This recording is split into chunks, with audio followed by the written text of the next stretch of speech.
எப்போதும் ஃபோன் மட்டும் படிப்பே இல்ல. புத்தகம் எடுத்து படி.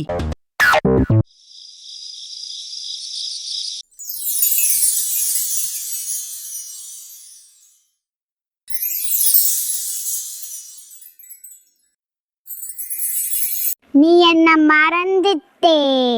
அடடா, நீ பேசுற.